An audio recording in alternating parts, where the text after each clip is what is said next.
Hello everyone, welcome to our YouTube channel social warrior.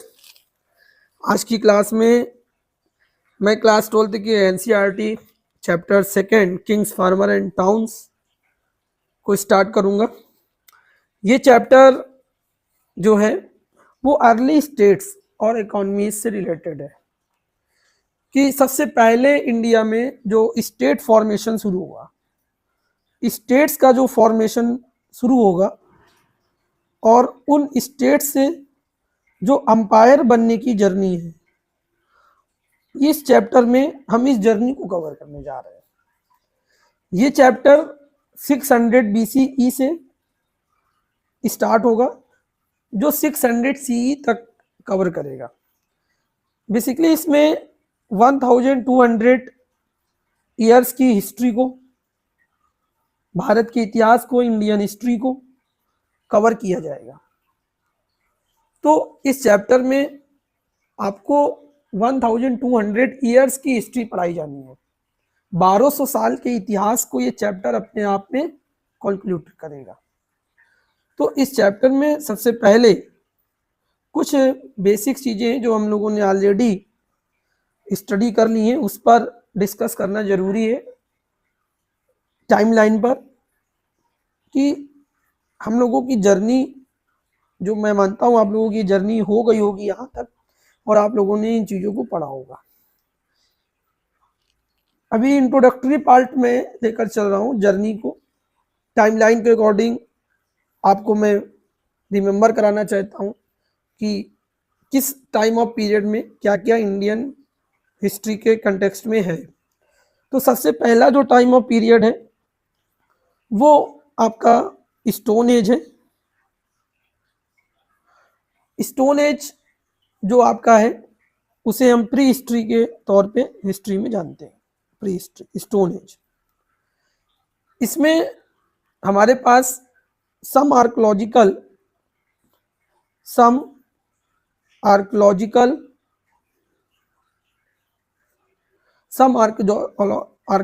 Sources available, कुछ archaeological sources available हैं। Next point हमें याद रखना होगा, जब हम लोगों ने स्टोन एज प्री हिस्ट्री के टाइम को पढ़ा था तो उसमें नो लिटरेरी सोर्सेज अवेलेबल, कोई भी लिटरेरी सोर्सेज अवेलेबल नहीं है pre history time of period के। आर्कोलॉजिकल सोर्सेज में आपके poetry, artefacts, stone tools,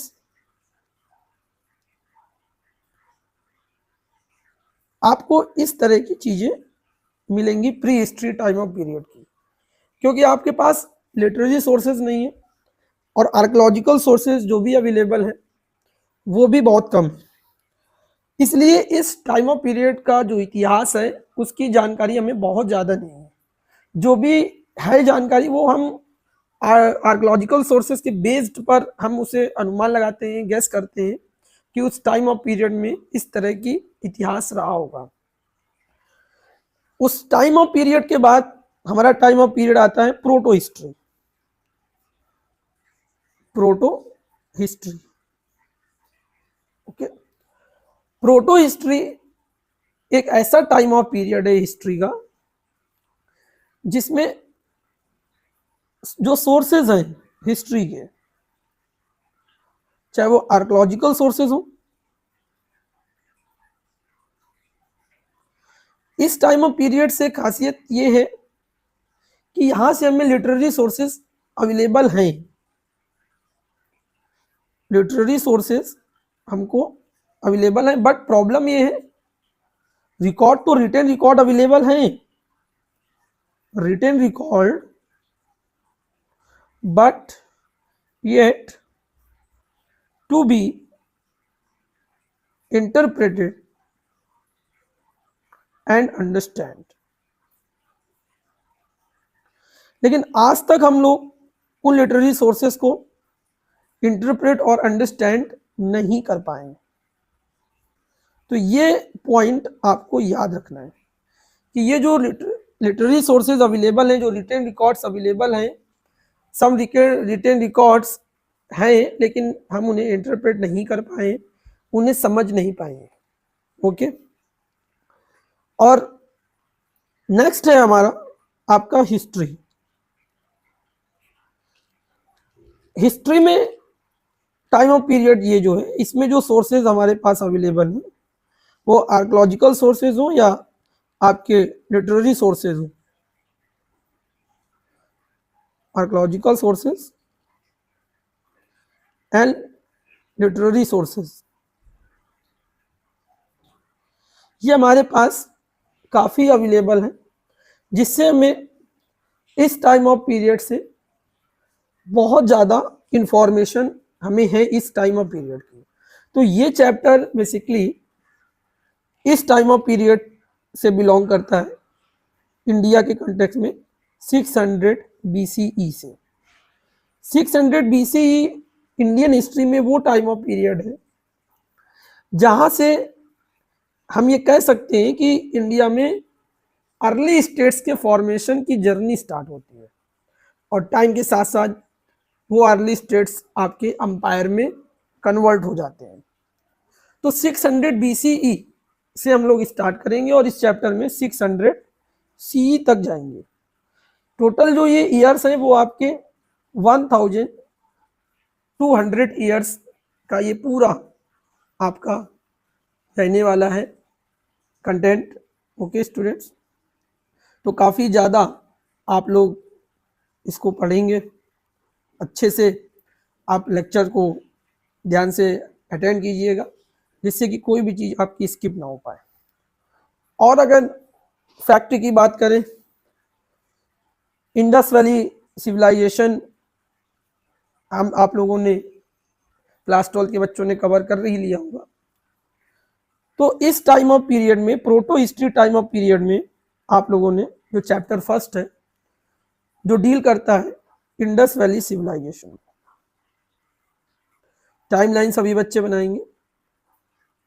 Indus valley civilisation,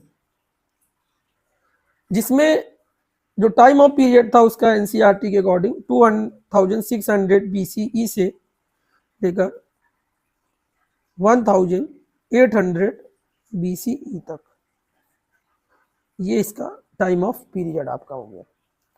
जो चैप्टर 1 आपका है वो इस टाइम ऑफ पीरियड में है।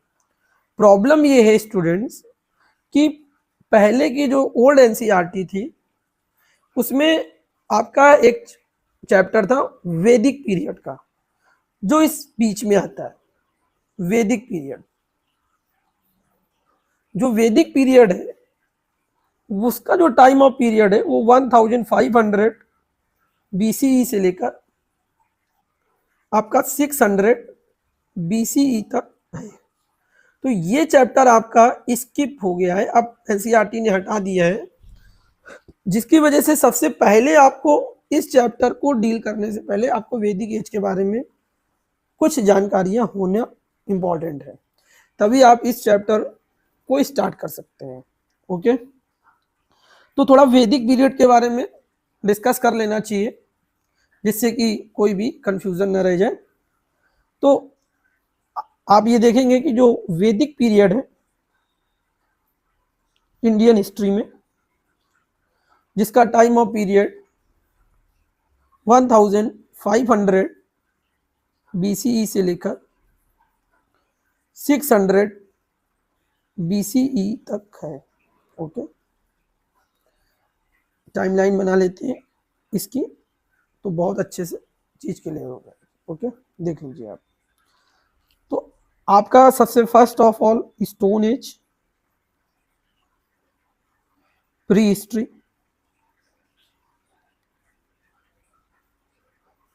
ओके। उसके बाद चैप्टर 1 आपका Indus valley civilisation, Indus valley civilisation आपका हो गया, जो टाइम कवर करता है 2600 BCE से लेकर 1800 BCE तक। ओके, नेक्स्ट जो इसके बाद की जर्नी है वो आपका है वैदिक पीरियड या वैदिक एज। जो वैदिक एज है वो आपका कवर करता है 1500 से लेकर 600 BCE तक। और नेक्स्ट आपका जो चैप्टर सेकेंड है अब नाउ, ये है आपका early Kings, early states and economies, Kings farmers and towns. ये जो चैप्टर टाइम पीरियड को कवर करेगा 600 BCE से लेकर 600 CE तक के टाइम ऑफ पीरियड को कवर करना है। तो आपका चैप्टर 1 ये है, ये आपका NCERT से ये पार्ट रिमूव कर दिया गया है और आपको डायरेक्ट ये पढ़ाया जा रहा है, Kings farmer and towns, early states and economy. तो वैदिक एज के बारे में डिस्कस करना काफ़ी इंपॉर्टेंट है, जिससे कि ये जो हमारा टाइम ऑफ पीरियड है वो ब्रेक ना हो, क्योंकि क्लास 12th के स्टूडेंट्स के लिए, क्योंकि उनको फ्यूचर में सभी बच्चों को एग्ज़ाम की तैयारी भी करनी है, कॉम्पिटिटिव एग्ज़ाम्स के भी, बोर्ड की तैयारी के साथ साथ। तो इसलिए वैदिक एज के बारे में बेसिक हम डिस्कशन कर लेते हैं। वैदिक एज स्टूडेंट्स आपका दो पार्ट में है, एक है आपका अर्ली वैदिक एज, अर्ली वैदिक पीरियड। जो टाइम फ्रेम इसका है वो है 1500 BCE से लेकर 1000 BCE तक, अर्ली वैदिक पीरियड। और इसी में है आपका लेटर वैदिक पीरियड, लेटर वैदिक पीरियड, जो कवर करता है आपका हिस्ट्री 1000 BCE से लेकर 600 BCE तक के टाइम ऑफ फ्रेम को। और उसके बाद आपका स्टेट्स का फॉर्मेशन शुरू हो जाता है, अर्ली स्टेट्स का फॉर्मेशन शुरू हो जाता है और वो अर्ली स्टेट्स आपके अंपायर में बदल जाएंगे। तो स्टार्टिंग यहाँ से है, यहाँ से इसकी जो न्यू है वो पड़ जाती है स्टेट्स के फॉर्मेशन की, वैदिक पीरियड से ही, और ये कंटिन्यू आपका हिस्ट्री चलने वाला है। ओके, तो जैसे कि चैप्टर 1 में आपने देखा था कि इंडस वैली सिविलाइजेशन उसका एंड हो गया था, ठीक है, वो खत्म हो गई थी, और उसके बाद एक थोड़ा ब्रेक आएगा, और उसके बाद हमको जो एविडेंस मिले वो 1500 BCE से हमारी NCERT में, वैदिक में, वो भी ओल्ड NCERT में। न्यू NCERT 1800 BCE पर आपको लेफ्ट करेगी चैप्टर 1 में, और चैप्टर सेकेंड में 600 BCE से आपको स्टार्ट कराएगी। तो ये काफ़ी ज़्यादा गैप आ रहा था, तो इस गैप को यहाँ पर वैदिक पीरियड फिल करता है, क्योंकि बीच में वैदिक समय भी है, वैदिक काल भी है, जो हमारे भारतीय इतिहास का काफ़ी महत्वपूर्ण समय काल भी है। तो वो NCERT ने डिलीट कर दिया है चैप्टर्स, बोर्ड एग्जाम से क्यों किया है उसकी वजह मुझे तो नहीं पता, लेकिन काफ़ी इंपॉर्टेंट है इसलिए इसको बताना जरूरी था। और अगर वैदिक काल की बात करें स्टूडेंट्स, वैदिक पीरियड की बात करें, तो हमें और भी इसके बारे में जानना जरूरी है।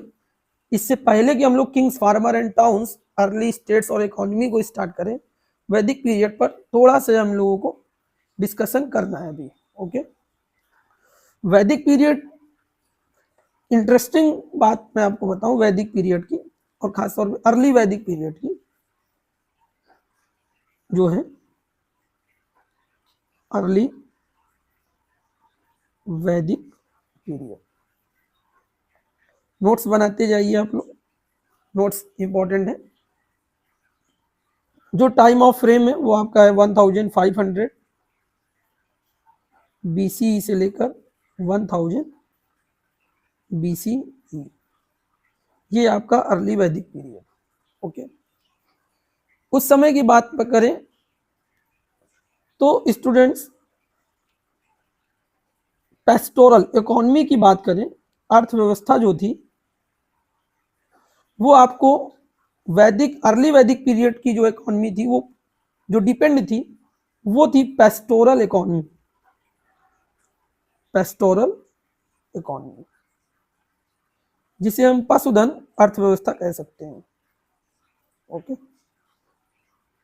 लोग अपने जानवरों पर आश्रित थे, एनिमल्स पर इकोनॉमी थी, लोग जानवरों पर बहुत ज़्यादा डिपेंड थे।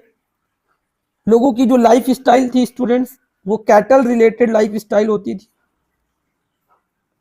कैटल रिलेटेड लाइफ स्टाइल आपको मिलेगी। आज भी आप मॉडर्न डे में बात करूं, अगर आप भी आज भी आप भारत के गांवों में चले जाओ तो आपको ऐसे कई फैमिलीज मिलेंगी जिनके पूरे घर का खर्चा उनके घर में कुछ जानवर पले हुए हैं उनसे निकलता है। तो उस समय भी कैटल रिलेटेड लाइफ स्टाइल हुआ करती थी अर्ली वैदिक पीरियड की।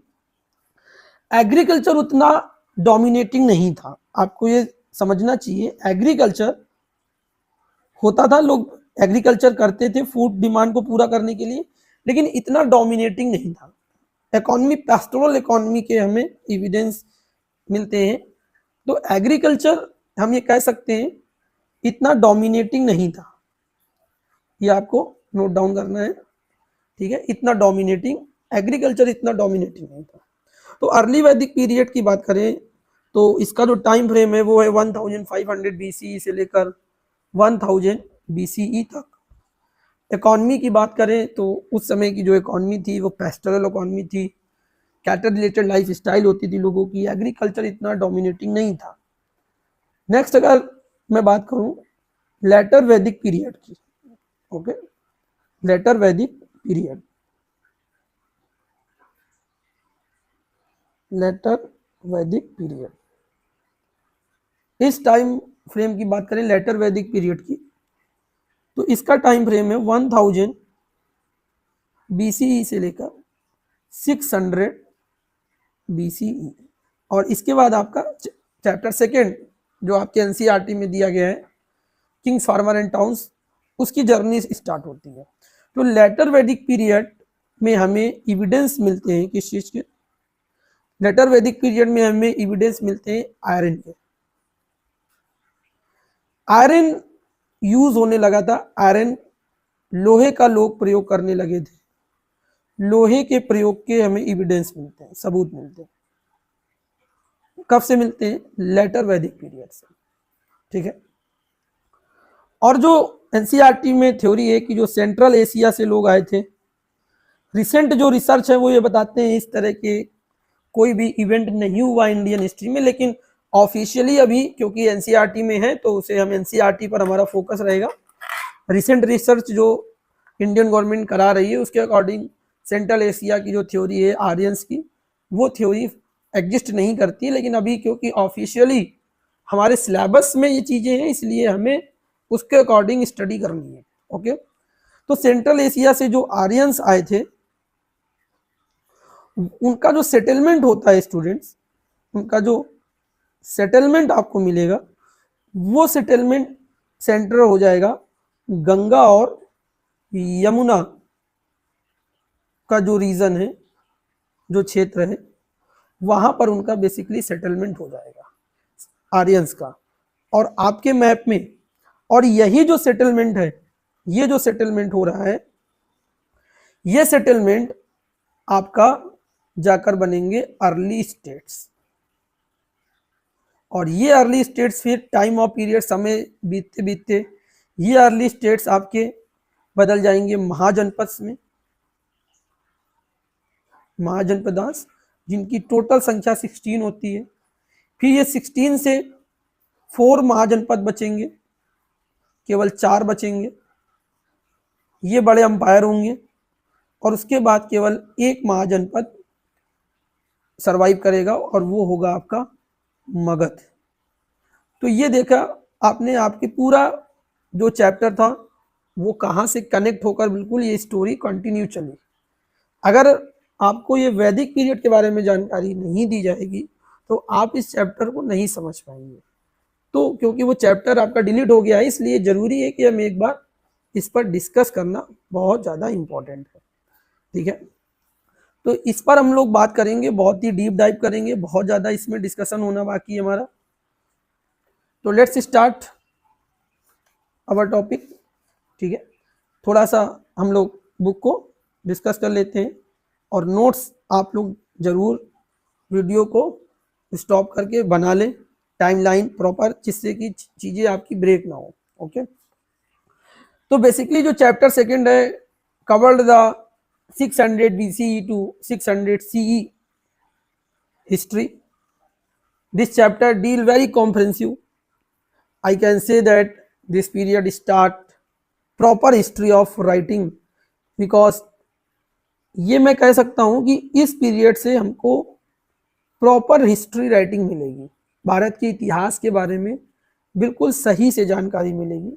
क्योंकि ऐसा इसलिए है क्योंकि इस टाइम ऑफ पीरियड में मल्टीपल सोर्सेज अवेलेबल है इस टाइम ऑफ पीरियड के, जिससे कि हमें एक उस टाइम ऑफ पीरियड की बिल्कुल एक सही पिक्चर समझ में आती है कि उस समय की सोसाइटी कैसी थी, इकोनॉमी कैसी थी, कल्चर कैसा था, क्योंकि मल्टीपल सोर्सेज अवेलेबल है। क्योंकि आप हिस्ट्री पढ़ते किसके आधार पर है, आप हिस्ट्री पढ़ते हैं सोर्सेज के बेस्ड पर। अगर सोर्सेज कम होंगे, अगर सोर्स कम होंगे, तो आप इतना ज़्यादा आपको सही पिक्चर नहीं मिलेगी उस टाइम ऑफ पीरियड की, जिस भी समय के वो सोर्सेज हैं। तो जब आपके पास सोर्सेज की अवेलेबिलिटी अच्छी होती है तो आपको एक सही जानकारी मिल पाती है उस टाइम ऑफ पीरियड के। इसीलिए मैं कह रहा हूँ कि ये ऐसा टाइम ऑफ पीरियड है 600 BCE, जहाँ से आपको भारत के इतिहास की बहुत ही आपको क्लियर पिक्चर समझ में आएगी कि कैसे क्या चीज़ें, इवेंट कौन कौन से इवेंट्स हो रहे हैं, कब क्या इवेंट्स हो रहे हैं, बाई डेट आपको पता चलेगा। ठीक है, तो यहाँ से भारत के इतिहास की एक सही यात्रा की शुरुआत होती है। आई कैन से दैट, अगर मैं ये कहूँ तो ये गलत नहीं है। ठीक है, क्योंकि यहाँ से हमारे पास जो सोर्सेज हैं वो काफ़ी जो सोर्सेज की अवेलेबिलिटी है काफ़ी अच्छी है। तो मल्टीपल सोर्सेज अवेलेबल हैं, चाहे वो आर्कोलॉजिकल सोर्सेज हो, चाहे वो लिटरेरी सोर्सेज हो, 600 BCE से। और इस टाइम ऑफ फ्रेम को हम आयरन एज भी कहते हैं, ये याद रखिएगा। ये जो टाइम ऑफ फ्रेम है स्टूडेंट्स, ये टाइमलाइन आपके लिए बहुत इंपॉर्टेंट है, बार बार मैं क्योंकि इस पर डिस्कस करूंगा। ये जो टाइम ऑफ फ्रेम है इसे हम आयरन एज कहते हैं। ठीक है, ये आपका ये जो टाइम ऑफ पीरियड है, यहाँ से हम इसे आयरन एज का समय भी कहते हैं। और इससे पहले जो आपका इंडस वैली सिविलाइजेशन का टाइम ऑफ पीरियड है, आपको पता ही होगा। ये जो इंडस वैली सिविलाइजेशन है, ये जो टाइम ऑफ फ्रेम है, ये आपका आयरन एज का टाइम ऑफ फ्रेम कहा जाता है। आप अर्ली से ले लेंगे तो यहाँ से भी आपका ये आयरन एज का टाइम ऑफ फ्रेम है। तो मेटल के अकॉर्डिंग आपको पता है कि ये आपका स्टोन एज पीरियड था। ठीक है, जिसमें स्टोन का यूज होता था। ये आपका ब्रॉन्ज एज सिविलाइजेशन थी, ब्रॉन्ज का यूज होता था। और अब फर्स्ट टाइम हमें ये एविडेंस मिला है आयरन का यूज होगा। और आयरन का अपना एक इम्पैक्ट है, एक उसका सिग्निफिकेंस है, उस पर भी डिस्कस करेंगे कि what was the significance of iron, iron का क्या महत्व था उस टाइम ऑफ पीरियड के लिए, या करंट में भी, मॉडर्न डे में भी आयरन का कितना ज्यादा इंपॉर्टेंट है। आप देखते हो नेशन बिल्डिंग के प्रोसेस में आयरन का कितना ज्यादा सिग्निफिकेंस है, चाहे मल्टी स्टोरी बिल्डिंग्स हो या रेलवे लाइंस बिछनी हो या बड़े बड़े शिप्स हो, हर जगह वी नीड आयरन। तो अगर आयरन की अवेलेबिलिटी अच्छी होगी तो कहीं ना कहीं उसका इम्पैक्ट आपको दिखेगा सोसाइटी के ऊपर, इकोनॉमी के ऊपर, ठीक है, एम्पायर्स के ऊपर। तो आयरन का इम्पैक्ट भी हम लोग डिस्कस करेंगे आगे। अभी तो अभी थोड़ा सा हम लोग बुक को देख लेते हैं क्या रीडिंग है। तो there were several developments in different parts of the subcontinent during the long span of 1500 years following the end of the Harappan civilization। देखिए, कह रहे हैं कि बहुत सारे आपको डेवलपमेंट्स समझ में आएंगे, बहुत सारे आपको डेवलपमेंट्स मिलेंगे। भारत के ये जो इंडियन सब कॉन्टिनेंट है उसके अलग अलग हिस्सों में काफ़ी बदलाव देखने को मिलेंगे in the long span of 1500 years के दौरान। ये जो 1500 साल में काफ़ी ज़्यादा आपको दिखेगा कि बहुत ज़्यादा बदलाव हुए। Following the end of the Harappan civilisation, Harappa की सभ्यता के अंत होने के बाद 1500, उसके बाद जब इंडस वैली सिविलाइजेशन का एंड होगा, अगर ये हम मान लेते हैं इसका एंड आईवीसी का, इंडस वैली सिविलाइजेशन का, तो इसके अगले 1500 साल तक एनसीईआरटी ये कह रही है, नेक्स्ट 1500 ईयर्स तक काफ़ी ज़्यादा हमको डेवलपमेंट्स दिखते हैं, काफ़ी ज़्यादा बदलाव होते हैं इस पूरे सब कॉन्टिनेंट में, इस पूरे भारतीय उपमहाद्वीप में। तो ये चैप्टर उन्हीं बदलावों को डील करेगा और ख़ास तौर पे हम 600 BCE से 600 CE तक जो डेवलपमेंट हुए हैं उनको इस चैप्टर में कवर करेंगे। Okay, this was also the period during which the Rigveda was composed by people living along the Indus and its tributaries. देखिए, आपका जो वैदिक पीरियड है स्टूडेंट्स, जो वैदिक पीरियड है, उस वैदिक पीरियड में ही ऋग्वेद की रचना हो गई थी। तो ये जो टाइम ऑफ पीरियड आपको कह रहे हैं 1500 साल का, यहाँ से आपका इंडस वैली सिविलाइजेशन खत्म हुआ और एनसीईआरटी कह रही है कि ये जो आपका टाइम ऑफ फ्रेम है, यहाँ से लेकर ये आपका 1500 ईयर्स का जो टाइम ऑफ फ्रेम है, इसी टाइम ऑफ फ्रेम में ऋग्वेद की भी रचना होती है।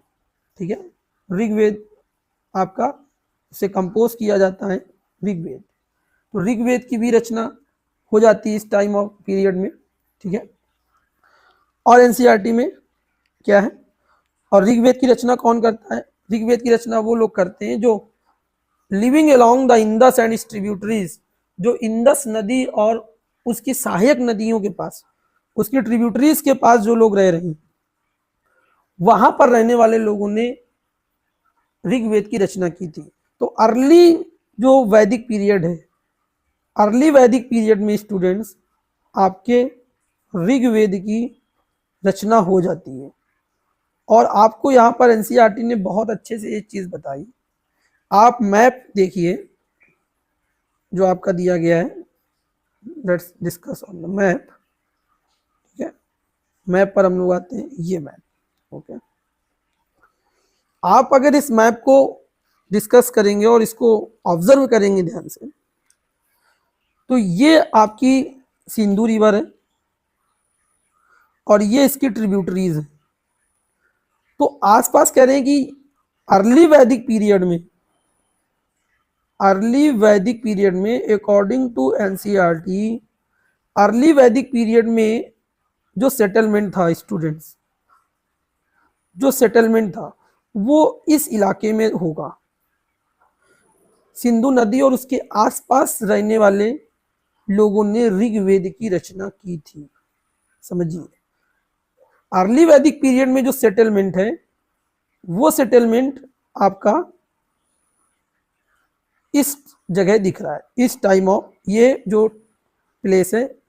और आपने चैप्टर 1 जब पढ़ा होगा आईवीसी इंडस वैली सिविलाइजेशन को, तो आपको भी उसी समय, उस समय का जो सेटलमेंट था वो इसी प्लेस पर था। ज़्यादातर जो शहर थे सिंधु घाटी सभ्यता के उस टाइम के, वो इसी जगह पर लोकेट थे, सिंधु नदी के किनारे किनारे।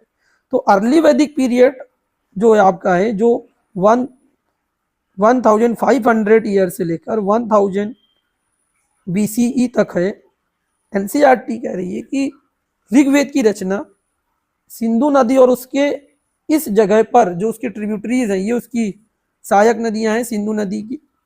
ठीक है, चेनाब, रावी, व्यास, सतलज, इन नदियों के आसपास रहने वाले लोगों ने ऋग्वेद की रचना की थी। और आप एक पैटर्न में चेंज देखोगे अगर आप मैप को ठीक से ऑब्जर्व करते हो। पॉलिटिकल इसमें, हिस्ट्री में या आपके ज्योग्राफी में मैप का बहुत ज़्यादा इंपॉर्टेंट है और मैप बेस्ड क्वेश्चंस बहुत ज़्यादा पूछे जाते हैं, खासतौर पे यूपीएससी, पीसीएस जैसे एग्जाम्स में। तो आपको मैप का ऑब्जर्वेशन बहुत अच्छे से आना चाहिए।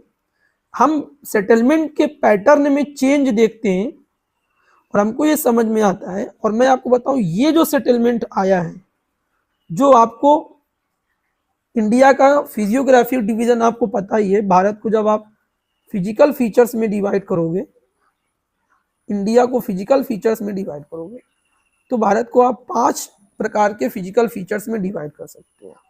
वो आपका माउंटेन्स में है, नॉर्दर्न प्लेन है, प्लेट्यू है, कोस्टल प्लेन है, ओके, और आपका आइलैंड्स है। तो माउंटेन्स, नॉर्दर्न प्लेन्स, उत्तर के विशाल मैदान, प्लेट्यूज, आपका ये पठारी इलाका, दक्कन का पठार, और कोस्टल प्लेन समुद्र के किनारे के, और आइलैंड्स। तो फिजिकल फीचर्स में आप ये देख रहे हो कि अब जो सेटलमेंट है, पहले भी सेटलमेंट आपको सिंधु और उसके सहायक नदियों के मैदानों के आसपास था, और जो दूसरा सेटलमेंट होगा उसमें आप ये पैटर्न देखोगे, ये सेटलमेंट यहां से चेंज होकर इधर की तरफ मूव करेगा। ये जो सेटलमेंट है ये इस तरह को मूव करेगा, और ये सेटलमेंट जो मूव किया है, अब ये जो सेटलमेंट का सेंटर हो गया है वो आपका हो गया है गंगा यमुना के रीजन में, Ganga Yamuna region, okay, Ganga Yamuna region, या उनकी जो ट्रिब्यूटरीज हैं इन नदियों की, इन नदियों की सहायक नदियां और ये जो बड़ी नदियां हैं, ये पूरा सेटलमेंट आपको गंगा यमुना के मैदान में दिखेगा। तो क्वेश्चन ये उठता है कि सर ये पैटर्न जो सेटलमेंट का है वो कब चेंज हुआ? तो आपको इंडस वैली से लेकर अर्ली वैदिक पीरियड तक आपको दिखेगा कि सेटलमेंट इस एरिया में होगा, और लेटर वैदिक पीरियड जो आपका शुरू होगा जब, वहां से ये सेटलमेंट धीरे धीरे 1000 BCE के बाद ये सेटलमेंट इधर की तरफ शिफ्ट होना शुरू हो जाता है। अब ये सेटलमेंट इधर क्यों शिफ्ट हुआ इसके पर भी हम डिस्कशन कर सकते हैं, उसके कई सारे ज्योग्राफिकल रीजन्स होंगे। हो सकता है यहाँ पर बहने वाली जो नदियाँ हैं वहाँ पर वो नदियों का प्रवाह प्रभावित हो रहा होगा। वो नदियाँ शायद यहाँ पर कई प्रकार की नदियाँ बहती थी, कुछ ऐसी ज्योग्राफिकल कंडीशंस बनी होंगी जो अब सेटलमेंट या एग्रीकल्चर के लिए इतनी सुटेबल नहीं होंगी, तो इसीलिए लोगों ने मूव किया ईस्ट की तरफ, और वो ईस्ट की तरफ चलना शुरू हुए, और यहाँ पर आके उनको बहुत बड़े बड़े मैदान दिखेंगे, गंगा यमुना के बड़े विशाल मैदान, और उनको ये स्थान काफ़ी सूटेबल लगेगा सेटलमेंट के लिए। और लेटर वैदिक पीरियड से ये सेटलमेंट इस रीजन में मैं कह सकता हूँ कि यहाँ पर स्टार्ट हो गया, सेटलमेंट स्टार्ट हो गया। और फिर ये सेटलमेंट छोटे छोटे, उसमें आप कह सकते हो फैमिली में थे, फैमिली के रूप में, फिर छोटे से गांव थे, फिर वो उनका दायरा बढ़ता गया, फिर वो अर्ली स्टेट्स बने, और फिर टाइम के साथ साथ वो बड़े बड़े एम्पायर में और बड़े बड़े शहरों में आपको ये छोटे छोटे सेटलमेंट्स कन्वर्ट होते दिखेंगे। जो छोटे छोटे गांव थे वो कई सौ साल के बाद बड़े बड़े शहरों में तब्दील हो जाते हैं गंगा यमुना के क्षेत्र में। तो अगर हम इस पर डिस्कस ना करते तो आपको ये दिखता कि इंडस वैली सिविलाइजेशन के समय सेटलमेंट यहाँ था, और फिर अचानक से सेटलमेंट आपको यहाँ दिखता है। तो ये सेटलमेंट के पैटर्न में जो चेंज आया, इसको समझना बहुत ज़्यादा जरूरी है कि ये चेंजेस किस तरीके से पैटर्न में चेंज हो रहा है सेटलमेंट का। तो पहले जो सिंधु नदी और उसकी ट्रिब्यूटरीज के आसपास सेटलमेंट था, वो टाइम के साथ साथ लेटर वैदिक पीरियड में वो ईस्ट की तरफ मूव होना शुरू हो जाता है। और 600 BCE जो हमारा चैप्टर है, जो 600 BCE से डील करेगा, वहाँ पर आपको पूरा सेटलमेंट इसी एरिया का इसमें पढ़ाया गया है। ये मैप भी आपका अर्ली स्टेट्स और उनकी कैपिटल्स पर है, तो इसकी मैपिंग हम फिर से करेंगे, ठीक है। Back to our topic. तो सेटलमेंट मैंने आपको बता दिया, क्योंकि वो लेटर अर्ली वैदिक पीरियड की बात आई, तो उसमें सेटलमेंट आपका स्टूडेंट्स वो इंडस और उसकी सहायक नदियों के आसपास था, जिन लोगों ने ऋग्वेद को भी कंपोज किया। Agriculture settlement emerge in many parts of the sub continent.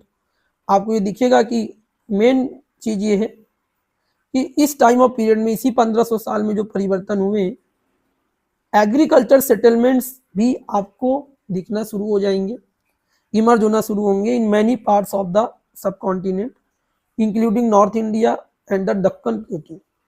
तो दक्कन प्लेट्यू हो या उत्तर भारत का विशाल मैदान का क्षेत्र हो, वहाँ पर एग्रीकल्चर सेटलमेंट्स होना शुरू हो गए। कर्नाटक में भी, besides there is evidence of pastoral population in the Deccan and the further south. इसके बावजूद भी हमें सबूत मिले हैं पेस्टोरल पॉपुलेशंस के दक्कन में और उसके और साउथ में। ठीक है। तो अगर मैं इंडिया का मैप आपका बनाऊं यहाँ पर, तो आपको ये पता चलेगा भारत के मानचित्र के अकॉर्डिंग, ठीक है। तो आपको जो सेटलमेंट्स मिलेगा, कह रहे हैं कि जो एग्रीकल्चर सेटलमेंट्स हैं, ठीक है, मैं बना लेते हैं।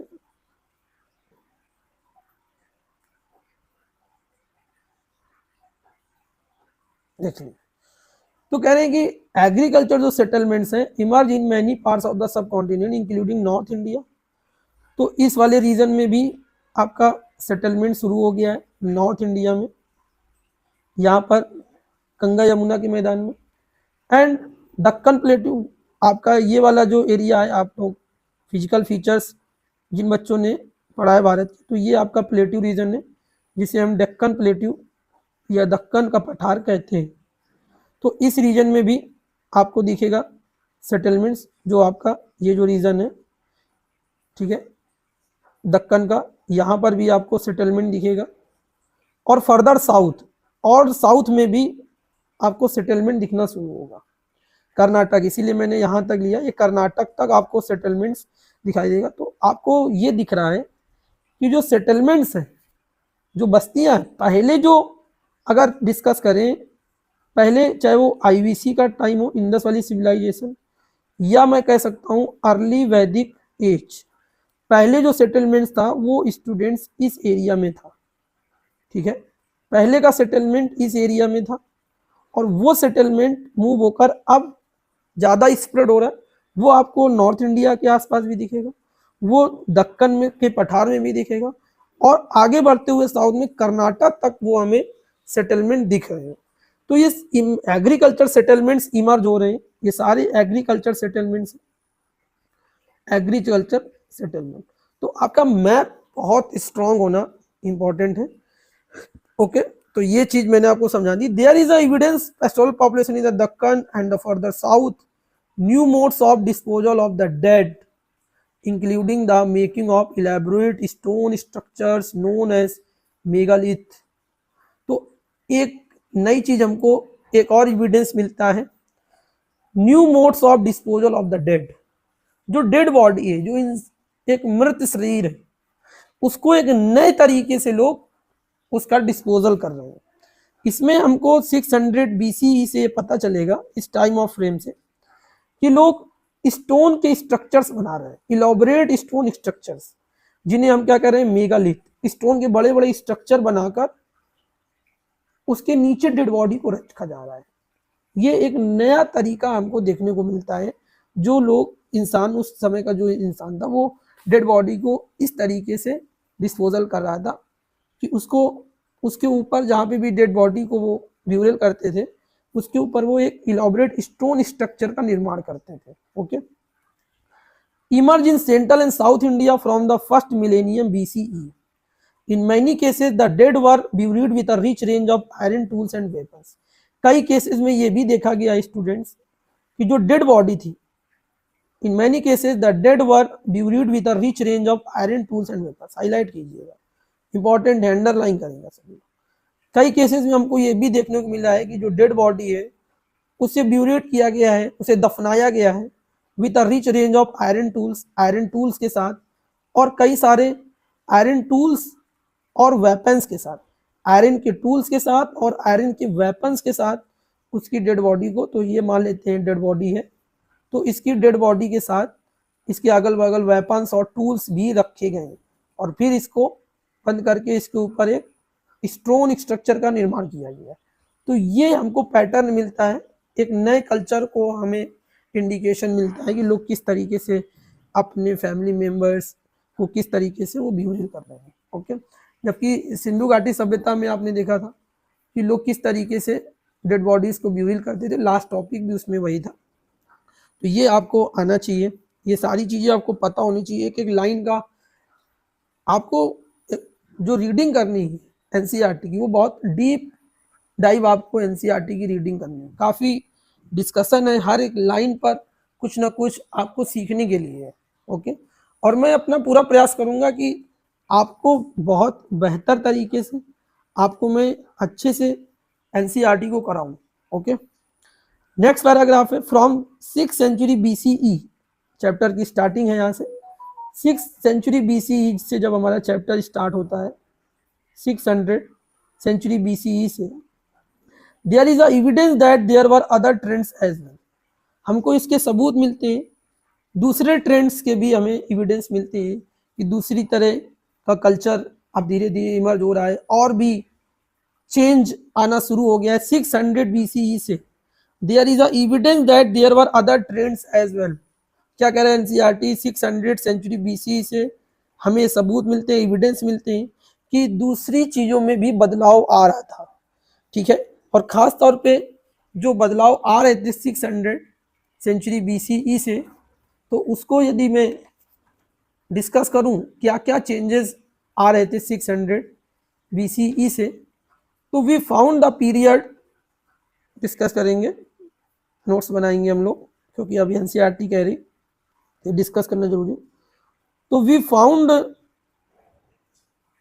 The period from 600 BCE onwards. तो हमें क्या एविडेंस मिल रहे हैं, हमें एविडेंस मिल रहे हैं कि मल्टीपल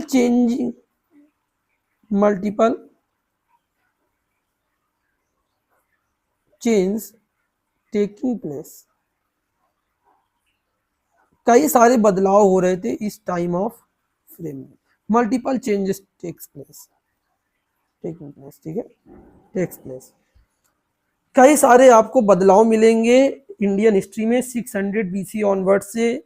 ये एक ऐसा टाइम ऑफ पीरियड, बहुत ही इंपॉर्टेंट टाइम ऑफ पीरियड है स्टूडेंट्स। 600 BCE ऑनवर्ड से आपको दिखेगा कई सारे बदलाव आपको दिखना शुरू हो जाएंगे, जैसे कि नंबर 1 एग्रीकल्चर। एग्रीकल्चर में आपको दिखेगा कि पैडी ट्रांसप्लांटेशन की शुरुआत हो जाती है।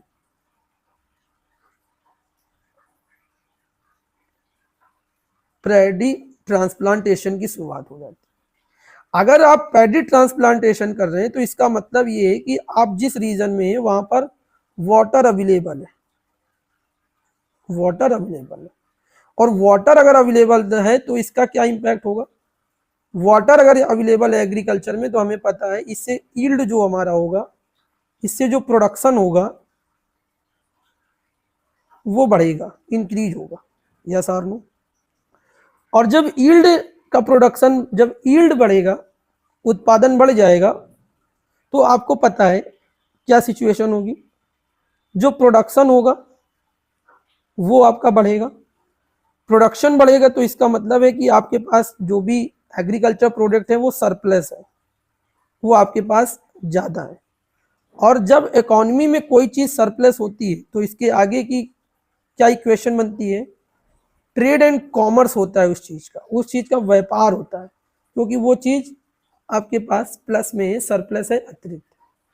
और जब आपके पास जब ट्रेड एंड कॉमर्स होगा, तो ट्रेड एंड कॉमर्स जब होता है, व्यापार होने लगता है, तो अर्बनाइजेशन की शुरुआत होती है,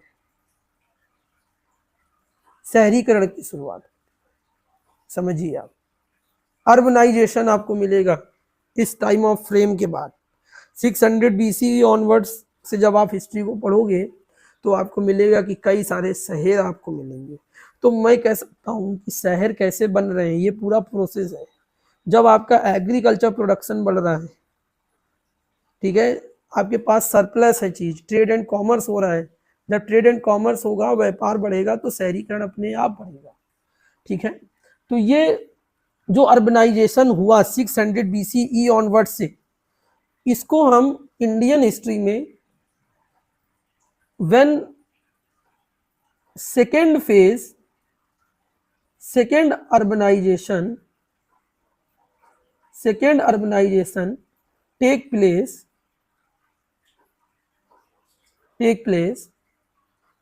in form of 16 mahajanapada came into the picture। Second urbanisation take place. 16 mahajanapada आपके पिक्चर में निकल के आते हैं, अस्तित्व में वो आ जाते हैं। This period is known as, history में, इंडियन हिस्ट्री में बेटा ये बहुत इंपॉर्टेंट है, next point, this period is known as, this period is known as second urbanization phase, second urbanization phase। ये भारत के इतिहास में भारत का दूसरी बार शहरीकरण हो रहा था। अगर मैं आपके लिए क्वेश्चन दूं कि आप बता सकते हैं कि भारत के इतिहास में फर्स्ट अर्बनाइजेशन फेज कौन सा था जब शहर थे, तो फर्स्ट अर्बनाइजेशन जो हमारा था, first urbanisation phase, first urbanisation phase वो हमारा था Indus valley civilisation, Indus valley civilisation. Sindhu घाटी सभ्यता में हमारा पहली बार हमारा फर्स्ट अर्बनाइजेशन हुआ था। उसके बाद जो हमारा अर्बनाइजेशन हुआ है वो 600 BCE से हुआ है, जिसमें कई सारे ट्रेंड्स हमको दिखते हैं, कई सारे बदलाव होते दिखते हैं, जिसमें से हमें इसके एविडेंस भी मिलते हैं कि मल्टीपल चेंज टेक प्लेस, जिसमें एग्रीकल्चर काफ़ी ज़्यादा बढ़ेगा। और जब उस समय क्योंकि इकॉनमी पूरी एग्रीकल्चर बेस्ड हो गई थी, तो जब एग्रीकल्चर का प्रोडक्शन बढ़ेगा, चीज़ें सरप्लस होंगी, ट्रेड एंड कॉमर्स होगा। जब ट्रेड एंड कॉमर्स होगा तो आपके पास रिच हो रहे हैं, आपके पास इनकम आ रही है, तो इनकम के तौर पर आप देखोगे धीरे धीरे लोग रिच होते हैं, लोगों की लाइफ स्टाइल चेंज होती है और लोग अर्बन लाइफ स्टाइल जीने लगते हैं और धीरे से उनकी जगहों का, वो रहने वाले सेटलमेंट्स का अर्बनाइजेशन हो जाता है। और ये भारत के इतिहास का सेकेंड फेज अर्बनाइजेशन पीरियड भी कहते हैं। काफ़ी इम्पॉर्टेंट ये पॉइंट है, बहुत एग्जाम्स में ये पूछा जाता है, कॉम्पिटिटिव एग्जाम से लेकर बोर्ड एग्जाम तक, कि भारत के सेकेंड फेज अर्बनाइजेशन का जो फेज है हम उसे किस टाइम ऑफ फ्रेम पीरियड से कह सकते हैं, या फर्स्ट अर्बनाइजेशन फेज किस टाइम ऑफ पीरियड में हुआ था, तो वो सिंधु घाटी सभ्यता में हुआ था।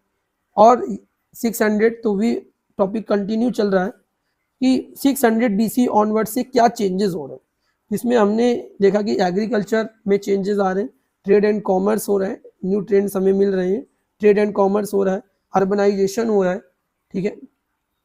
और दिस इज द पीरियड, ये एक ऐसा टाइम ऑफ फ्रेम था, लिखेंगे सभी लोग, this is the period,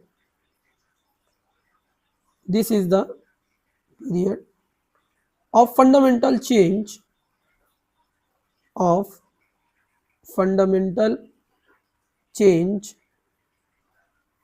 of life, fundamental change of life of people। लोगों का जीवन बदलना शुरू हो गया था। इस पीरियड से हम ये पाते हैं, in this period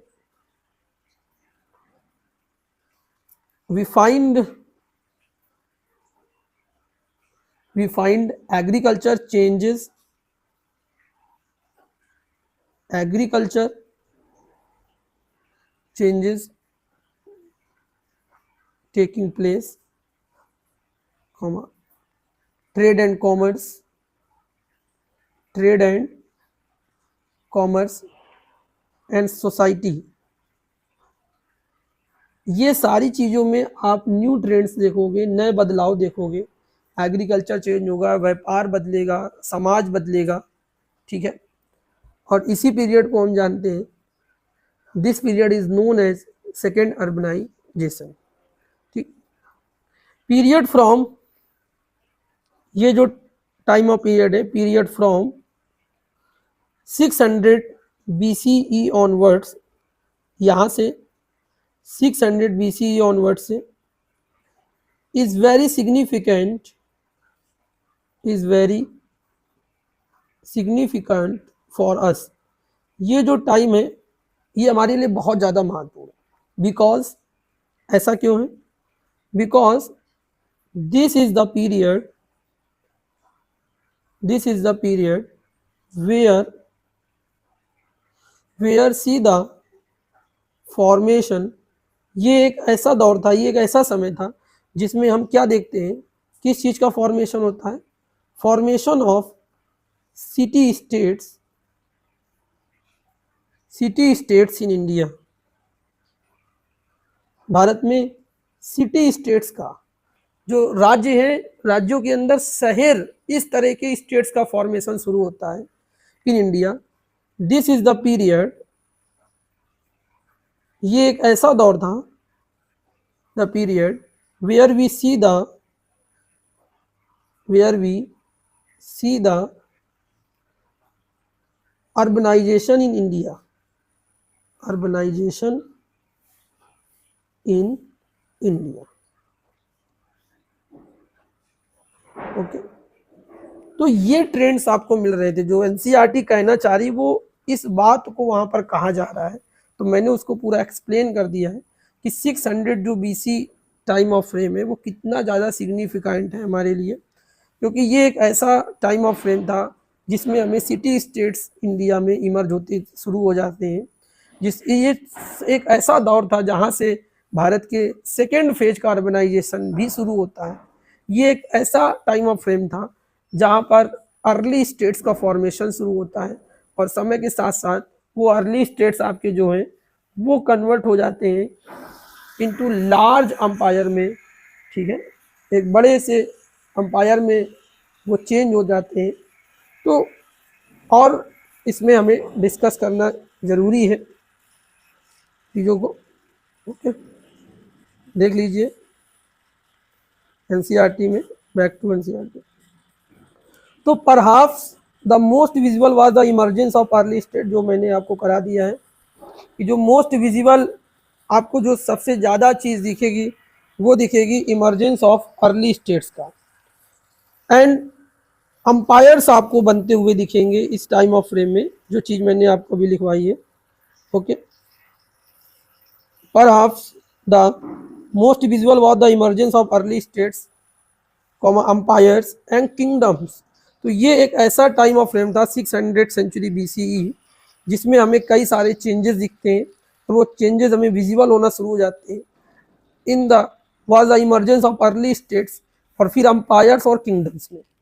underlying these political process, और ये जो पूरी पॉलिटिकल प्रोसेस हो रहा है, ये जो राजनीतिक ये पूरी प्रक्रिया चल रही है, आपको फर्स्ट टाइम, ठीक है, ये पॉइंट आप ध्यान से सुनिएगा मैं क्या कह रहा हूं, इंडियन हिस्ट्री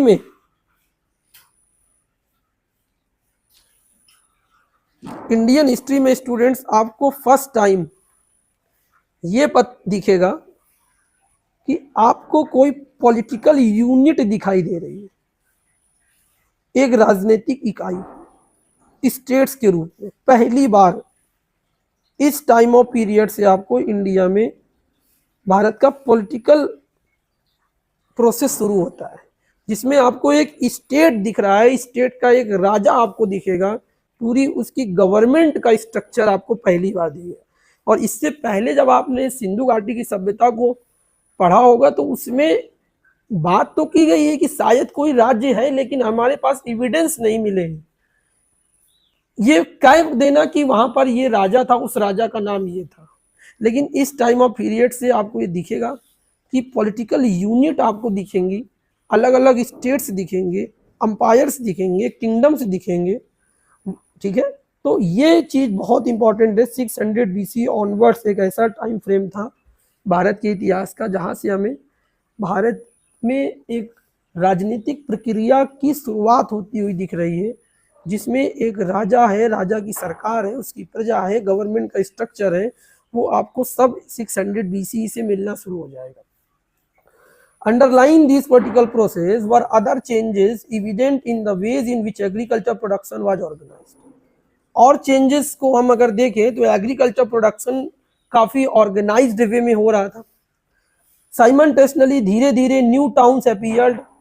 एग्रीकल्चर के प्रोडक्शन के साथ साथ इस लाइन को मैंने बहुत अच्छे से अभी आपको पूरा लिखवाया है कि जब एग्रीकल्चर प्रोडक्शन बढ़ता है तो आपके पास सरप्लस चीज आती है, जब चीज सरप्लस होती है ट्रेड एंड कॉमर्स बढ़ता है और फिर उसका अर्बनाइजेशन आता है उसके बाद। तो वही कह रहे हैं कि साइमल्टेनियसली जब एग्रीकल्चर प्रोडक्शन आपका बहुत ऑर्गेनाइज तरीके से होगा तो उसका रिजल्ट क्या होगा, प्रोडक्शन बढ़ेगा। इसको मैंने एक्सप्लेन किया है अभी। Simultaneously new towns appeared almost the through out the sub continent. इस पूरे कॉन्टिनेंट में आपको नए नए जो शहर हैं वो आपको अस्तित्व में आते हुए दिखेंगे, क्योंकि एग्रीकल्चर बहुत ही ऑर्गेनाइज तरीके से होगा, प्रोडक्शन बढ़ेगा, एक इकॉनमी की शुरुआत होगी, ठीक है, लोगों की लाइफ स्टाइल चेंज होगी, फिर अर्बनाइजेशन भी आएगा, नए नए टाउन्स बनेंगे, नए नए शहरों का निर्माण होगा। तो historians attempt to understand this development, इतिहासकारों ने इन बदलावों को समझने का प्रयास किया है by drawing on a range of sources, कई सोर्सेज के माध्यम से, और वो सोर्सेज हमारे पास जो है वो इंस्क्रिप्शंस हैं, ठीक है, inscriptions, text, coins and visual material, जो भी इस समय की चीज़ें हमको मिली हैं with the help of historical sources. अभी मैंने सबसे पहले शुरुआत ही की थी कि हिस्ट्री हम सोर्सेज से पढ़ते हैं, ठीक है, archaeological sources and literary sources. तो इस टाइम ऑफ पीरियड के जो भी आर्कोलॉजिकल सोर्सेज हैं, लिटरेरी सोर्सेज हैं, उन सोर्सेज की हेल्प से ही इतिहासकारों ने इस पूरे टाइम ऑफ फ्रेम में हुए बदलावों को समझने का प्रयास किया है। As we will see this is a complex process. हम ये देखेंगे काफी कॉम्प्लेक्स प्रोसेस है, इतना आसान नहीं है बीते हुए समय को पता लगाना। यू विल आल्सो नोटिस, आप ये भी देखोगे that these sources do not tell the entire story, कि जो सोर्सेज हमारे पास अवेलेबल भी हैं वो पूरी कहानी को नहीं बताते हैं। ओके, तो आज के लेक्चर 1 में मैं लेक्चर 1 आज का जो है वो इतना ही रखूंगा। नेक्स्ट लेक्चर में हम नेक्स्ट जो भी कंटेंट है उसको स्टार्ट करेंगे। टॉपिक 1 को प्रिंसिप एंड यादृशी प्रियदर्शी, ठीक है, और यहाँ से और ज़्यादा हम लोग डीप डाइव करेंगे। नोट्स आप लोग बना लीजिए, ओके स्टूडेंट्स, ताकि आपके पास प्रॉपर नोट्स आपके पास अवेलेबल हो, ठीक है। तो नोट्स बनाते रहिए और चैनल को ज़रूर सब्सक्राइब करें, स्पेशली क्लास 12th के बच्चे, और जो लोग जिन लोगों का एम है कि हमें एनसीईआरटी को कंप्लीट करना है, तो वो अच्छे से NCERT reading between the line with line, कैसे हमें एनसीईआरटी को रीड करना है, कैसे हमें एनालिसिस करना है, तो उनके लिए ये स्पेशली क्लासेस है जिनका एम है एनसीईआरटी कंप्लीट करना एग्ज़ाम्स के लिए, कॉम्पिटिटिव एग्ज़ाम्स के लिए। तो थैंक यू सो मच आज के लिए। लेक्चर 2 में जल्दी आपको लेक्चर 2 में अपलोड करूँगा। Okay, subscribe to my YouTube channel social Warrior for historical content. Thank you.